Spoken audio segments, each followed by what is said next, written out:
একটা কাজ করতে পারি, বিনিময় যদি নাও তাহলে দিতে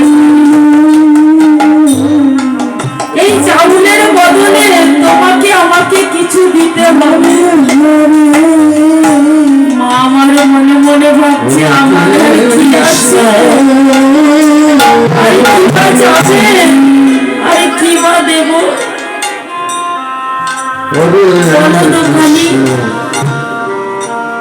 তুমি কি চাও বলো, আমি তাই দেব, তুমি যা চাবে তাই দেব।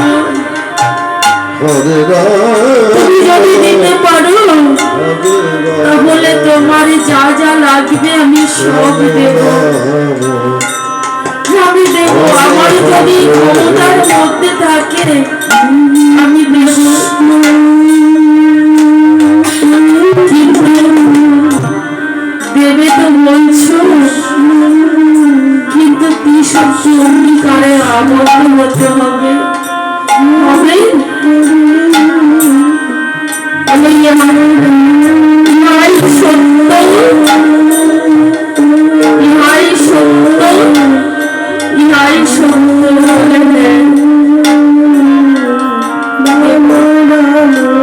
বলছে তাহলে এক কাজ করো, তোমার বাপ স্তনটা কেটে আমার কাছে বাধা রেখে যাও।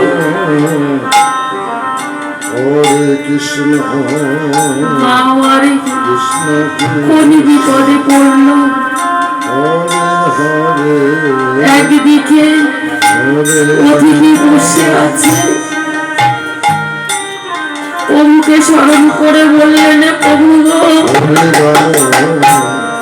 আমার যেদিন আমার স্বামীর হাতের উপরে হাত রেখে এই দেহটা আমার স্বামীর দান করেছে, সেদিন থেকে এই দেহের অধিকার আমার স্বামীর হয়েছে, সেই দেহ আমি কেমন করে কেটে দেব?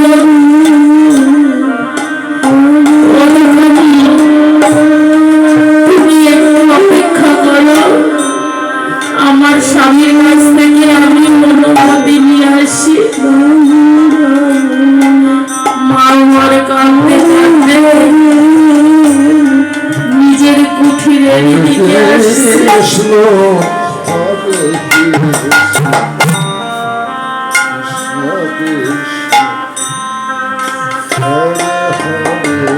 কি হয়েছে মা, তুমি কাঁদছো কেন?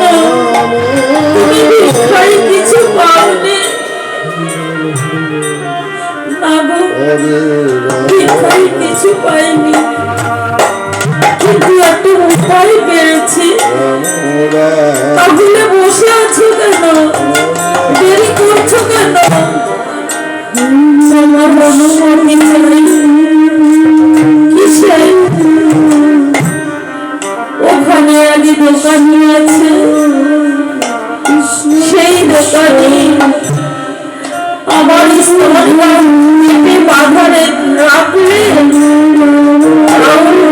সব দেবে।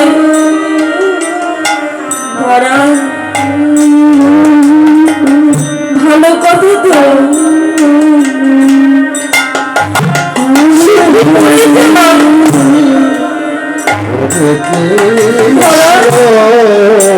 তোমার মতো ভাগ্যবান এই জগতে কে আছে?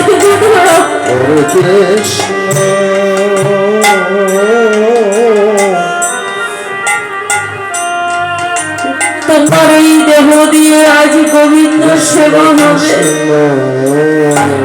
আমি সারা জীবন ধরে প্রভুকে দেখব,